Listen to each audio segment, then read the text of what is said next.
दोस्तों नमस्कार।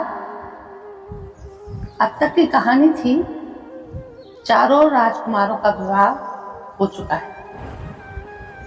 राजा दशरथ के मन में अब एक ही इच्छा बची, राम का राज्याभिषेक, उन्हें युवराज का पद देना। अयोध्या लौटने के बाद से ही उन्होंने राम को राजकाज में शामिल करना शुरू कर दिया था। राम ये जिम्मेदारी अच्छी तरह निभा रहे थे।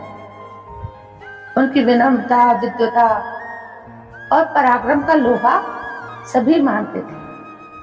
प्रजा उनको चाहती थी।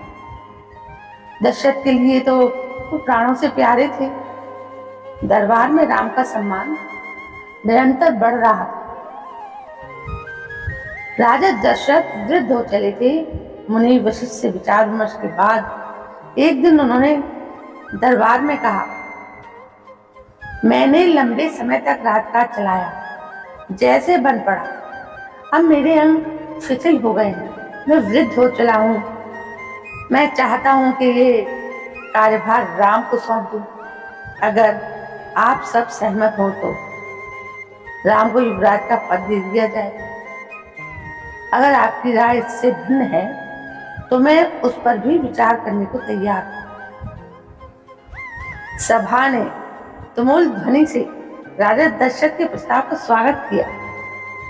राम की जय जयकार होने लगी। दशरथ थोड़ी देर तक सुनते रहे, संतोष के साथ। उन्होंने कहा, शुभ काम में देरी नहीं होनी चाहिए। मेरी इच्छा है कि राम का राज्याभिषेक कल सुबह कर दिया जाए। यह समाचार पलक झपकते पूरे नगर में फैल गया। हर जगह बस यही चर्चा थी। राज्याभिषेक की तैयारियां शुरू हो गई थी। भरत और शत्रुघ्न उस समय अयोध्या में नहीं थे। वो अपने नाना केकई राज के पास गए हुए थे। भरत जब भी अयोध्या लौटने की बात करते, नाना उन्हें रोक लेते। भरत को अयोध्या की घटनाओं की जो सूचना भी नहीं थी। उन्हें अपने पिता के इस निर्णय के संबंध में नहीं पता था। यह जानकारी भी नहीं थी कि अगले दिन राम का राज्याभिषेक होने वाला है। केकई से एक दिन में भरत और शत्रुघ्न का आना असंभव भी था।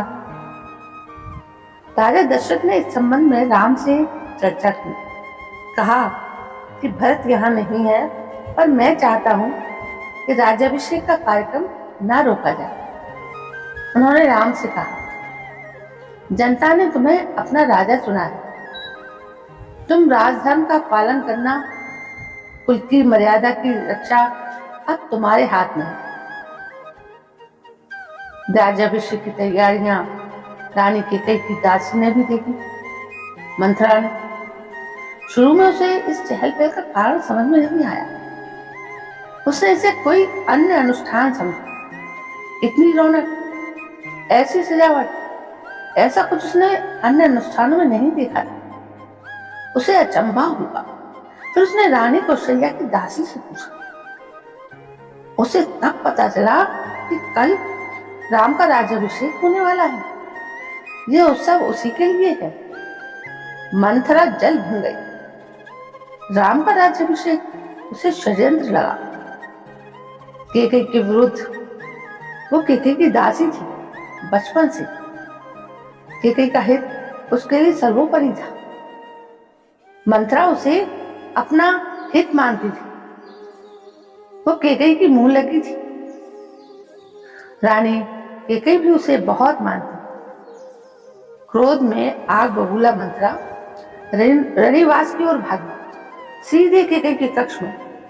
वो हाँप रही थी। क्रोध से चेहरा तमतमाया हुआ था। भागने के कारण सांस उखड़ रही थी। उसने रानी केकई को सोते हुए देखा।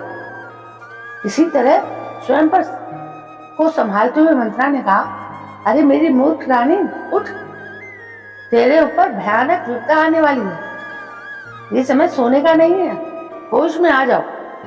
विपत्ति का पहाड़ टूटे इससे पहले जाग जाओ। रानी केकई नींद से चौंक कर उठी। उन्हें मंथरा की बात समझ में नहीं आई। बात क्या है? तुम इतनी घबराई हुई क्यों हो? सब कुशल तो है ना? उन्होंने पूछा। कैसा कुशल? कैसा मंगल, सब अमंगल होने वाला है।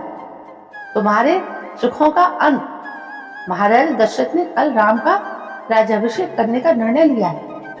अब राम युवराज होंगे। यह तो बहुत शुभ समाचार।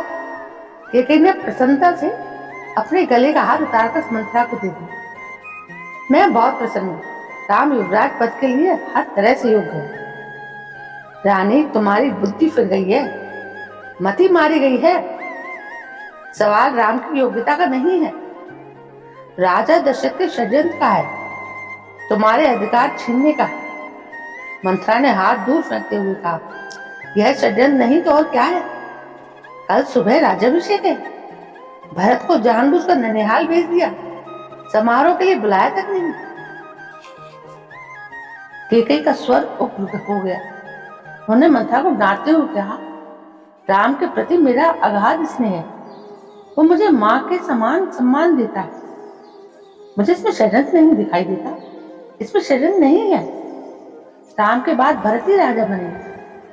राज सर्वदा श्रेष्ठ पुत्र को ही मिलता है। मंथरा पर इस फटकार का कोई प्रभाव नहीं हुआ। उसके लिए यह दशरथ का षड्यंत्र था। वो रानी केकई के पलंग पर बैठ गई, उनके बहुत निकट। केकई के चेहरे की ओर देखते हुए उसने कहा, तुम बहुत भोली हो, नादान हो। तुम्हें आसन संकट नहीं दिखता। दुख की जगह प्रसन्नता होती है। इस बुद्धि पर किसी को भी तरस आ जाएगा। समझो रानी, राम राजा बने तो तुम कौशल्या की दासी बन जाओगे और भरत राम के दास हो जाएंगे। वे राजा नहीं बने। राम के बाद अगला राजा राम का पुत्र होगा। अनर्थ को अर्थ समझने की मूर्खता मत करो। रानी, राम को राज मिला तो वो भरत को देश निकाला दे देंगे, फिर भरत को दंड देंगे। इस तिरस्कार से भरत की रक्षा करो। रानी, कोई ऐसा उपाय करो कि राजगद्दी भरत को मिले और राम को जंगल भेज दिया जाए। केकई पर मंथरा की बातों का असर होने लगा। उनका सिर चकरा गया। वो पलंग से उठी तो पांव सीधे नहीं पड़े, आंखों में आंसू थे। मन भारी हो गया। प्रसन्नता की जगह अव्यक्त क्रोध ने ले ली। मंथरा के तर्कों से उसे सच्चाई दिखने लगी। तुम ही बताओ मैं क्या करूं। केकई ने आंसू पोंछते हुए मंथरा से कहा। मंथरा पलंग से उठी, केकई के पास जाकर खड़ी हो गई। उसने कहा, याद करो रानी, महाराज दशरथ ने तुम्हें 2 वरदान दिए थे। दशरथ से अपना वचन पूरा करने को कहो। एक से भरत के लिए राजगद्दी मांग लो और दूसरे से राम को 14 वर्ष का वनवास। केकई का चेहरा तमतमाया हुआ था। उन्हें मंथरा की बात ठीक लगी। उनके मन में एक प्रश्न अब भी था, यह बात दशरथ से कैसे कहे। उन्हें रनिवास बुलवाए या प्रतीक्षा करे। मंथरा ने केकई के मन की बात भांप ली। उसने कहा, तुम मेरे कपड़े पहनकर को भवन में चली जाओ। महाराज दशरथ आए तो उनकी ओर मत देखो, बात मत करो। तुम की प्रिय रानी हो, तुम्हारा दुख देख नहीं पाएंगे। बस उसी समय तुम उन्हें पिछली बात याद दिलाना, दोनों वचन मांग लेना। मैं ऐसा ही करूंगी। महाराज का षड्यंत्र सफल नहीं होने दूंगी। मंथरा का लक्ष्य पूरा हो गया था। चलते चलते उसने रानी केकई से कहा, राम के लिए 14 वर्ष से कम वनवास मत मांगो। भरत इतने समय में राजकाज संभाल लेंगे। जब तक राम लौटेंगे लोग उन्हें भूल चुके होंगे। अब जल्दी करो रानी, समय बहुत कम है। रानी केकई को भवन चली गई। मंथरा रनिवास से निकल गई। दिन भर की गहमा गहमी के बाद महाराज दशरथ को रानियों की याद आई। तुरंत रनिवास की ओर चल पड़े, उन्हें शुभ समाचार देने। सबसे पहले वो केकई के कक्ष की ओर मुड़े। केकई वहां नहीं थी। प्रतिहारी से पूछा, पता चला कि वो भवन में है। दशरथ की चिंता हुई। केकई को भवन में, परंतु क्यों? क्या इसलिए कि उन्हें अब तक सूचना नहीं मिली? मैं उसे अवश्य मना लूंगा, दशरथ ने सोचा। दशरथ को भवन का दृश्य देखकर हैरान हो गए। उन्हें कुछ समझ में नहीं आया। केकई जमीन पर लेटी हुई थी, बाल बिखरे हुए, गहरे कक्ष में बिखरे हुए मैले कपड़े। तुम्हें क्या दुख है? क्या हुआ है तुम्हें? मुझे बताओ, अस्वस्थ हो? राजवैद्य को बुलाऊं? दशरथ ने कई सवाल पूछे, कोई उत्तर नहीं मिला। केकई रोती रही। तुम मेरी सबसे प्रिय रानी हो, मैं तुम्हें प्रसन्न देखना चाहता हूँ। तुम्हारी खुशी के लिए मैं कुछ भी कर सकता हूँ, कुछ भी। धरती आसमान एक कर सकता हूँ। दशरथ ने केकई को मनाने का बहुत प्रयास किया, उत्तर उन्हें फिर भी नहीं मिला। दशरथ की भूमि पर बैठना, विनती करते रहना। हाँ, मैं बीमार हूँ, केकई ने कहा। मैं अपनी बीमारी के संबंध में आपको बताऊंगी, लेकिन पहले आप एक वचन दें। मैं जो मांगू उसे पूरा करोगे? राजा ने तत्काल हामी भर दी। कहा, मैं राम की सौगंध खाकर कहता हूँ, तुम्हारी हर इच्छा पूरी करूंगा। महाराज दशरथ ने राम की सौगंध ली तो केकई उठकर बैठ गई। आप मुझे वे दोनों वरदान दीजिए जिसका संकल्प आपने वर्षों पहले रणभूमि में लिया था। महाराज दशरथ ने हामी भरी। कल सुबह राज्याभिषेक भरत का हो, राम का नहीं, केकई ने कहा।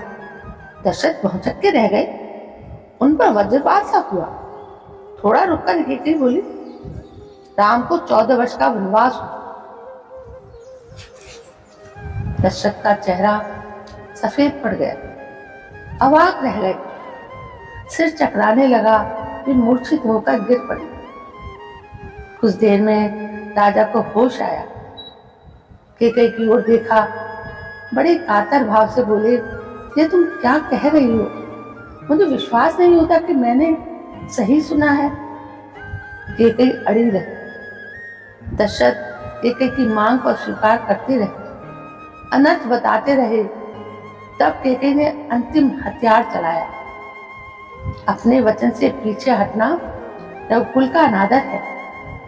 आप चाहें तो ऐसा कर सकते हैं, पर तब आप दुनिया को मुंह दिखाने योग्य नहीं रहेंगे। रही मेरी बात, आप वरदान नहीं देंगे तो मैं विष पीकर आत्महत्या कर लूंगी। यह कलंक आपके माथे होगा। राजा दशरथ यह सुन नहीं सके, दोबारा बेहोश हो गए। रात भर बेसुध पड़े रहे। बीच बीच में होश आता वो केकई को समझाते, गिड़गिड़ाते, धमकाते, डराते, पर केकई टस से मस नहीं हुई और सारी रात इसी तरह बीत गई। दोस्तों, ये थी उन 2 वरदानों की कहानी जो केकई ने दशरथ से मांगे थे। दोस्तों, ये कहानी आपको कैसी लगी? यदि कहानी आपको पसंद आती है तो प्लीज़ मेरे इस चैनल को सब्सक्राइब जरूर करें। ये कहानी ज़्यादा से ज़्यादा शेयर भी करें और हो सके तो इसे बहुत सारे लाइक भी करें। कल मैं फिर हाजिर होती हूँ एक नई राम कहानी के साथ। तब तक के लिए जय हिंद, वंदे मातरम।